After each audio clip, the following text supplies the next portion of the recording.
Hai, selamat datang kembali di YouTube channel saya, CKG CS.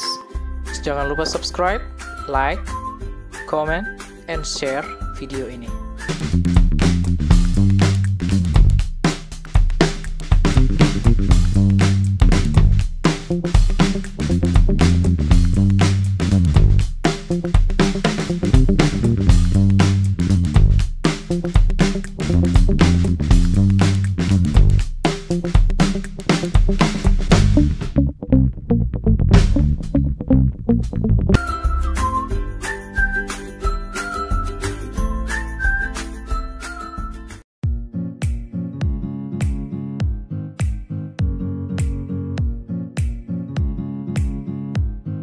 Model yang pertama adalah model diagram sederhana atau dua sektor.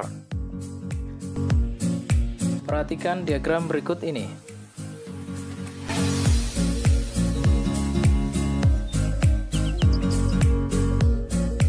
Pada model diagram sederhana atau dua sektor, pihak yang mengadakan kerjasama adalah rumah tangga keluarga atau RTK dan rumah tangga produsen atau RTP.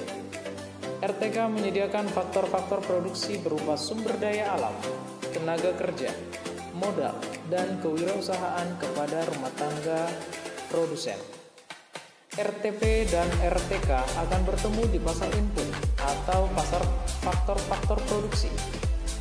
Dari penggunaan faktor-faktor produksi yang ditawarkan RTK tersebut, RTP akan memberikan sewa, gaji, uang pembelian bahan baku, upah, bunga, dan laba.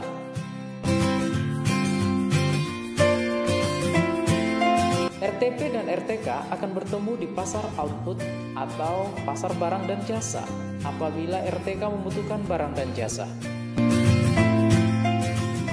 RTK akan membelinya dari RTP yang menawarkan barang dan jasa tersebut. RTK akan menggunakan pendapatan yang diperolehnya dari RTP untuk mengadakan pembelanjaan barang dan jasa.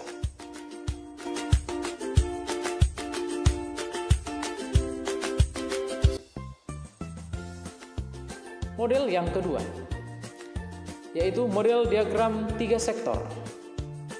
Pada model diagram tiga sektor, pelaku ekonomi yang berperan adalah rumah tangga keluarga, rumah tangga produsen, dan rumah tangga pemerintah.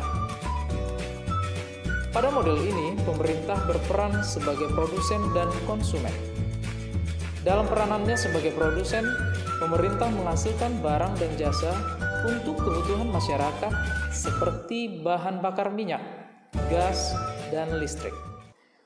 Adapun dalam peranannya sebagai konsumen, pemerintah menggunakan tenaga kerja, misalnya pegawai negeri, dan akan memberikan upah atau gaji. Kedua hal ini menimbulkan arus barang dan jasa dalam pasar output serta uang dalam pasar input atau pasar faktor produksi.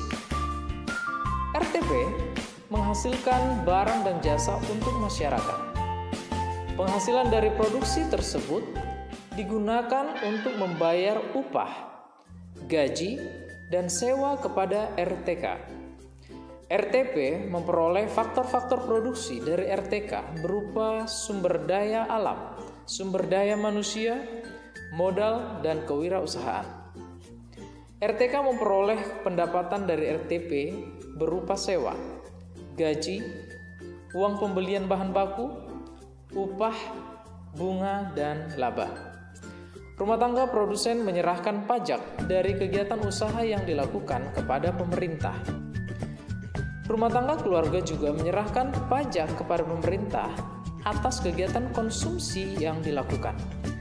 Pajak tersebut akan digunakan pemerintah untuk membiayai belanja rutin negara, menyediakan fasilitas publik, serta memberikan subsidi dan bantuan kepada RTK dan RTP.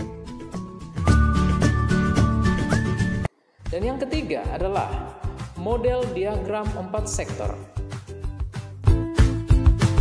Mari kita perhatikan diagram berikut ini. Pada model diagram 4 sektor, pelaku ekonomi yang berperan adalah rumah tangga keluarga, rumah tangga produsen, pemerintah, dan masyarakat luar negeri. Pada diagram berikut, tampak perusahaan dan pemerintah mempekerjakan sumber daya manusia dari rumah tangga keluarga. Pembayaran untuk sumber daya manusia antara lain dapat diberikan dalam bentuk honorarium, upah, dan gaji. Ini menjadi penghasilan rumah tangga keluarga. Penghasilan ini dibelanjakan untuk membeli barang dan jasa yang dihasilkan oleh perusahaan. Pengeluaran rumah tangga keluarga merupakan pendapatan untuk perusahaan. Beberapa dari pendapatan rumah tangga keluarga digunakan untuk membayar pajak kepada pemerintah. Pembayaran pajak akan membiayai pengeluaran pemerintah. Sebagian lagi disimpan di lembaga keuangan. Dana simpanan ini dipinjamkan oleh bank kepada perusahaan untuk digunakan sebagai investasi. Di antara perusahaan-perusahaan ini ada yang melakukan perdagangan internasional dengan perusahaan-perusahaan di luar negeri. Diasumsikan bahwa rumah tangga keluarga dan pemerintah tidak secara langsung terlibat dalam perdagangan internasional. Demikian penjelasan saya tentang model interaksi antar pelaku ekonomi dalam kegiatan ekonomi. Semoga dapat membantu Anda sekalian. Terima kasih. God bless you.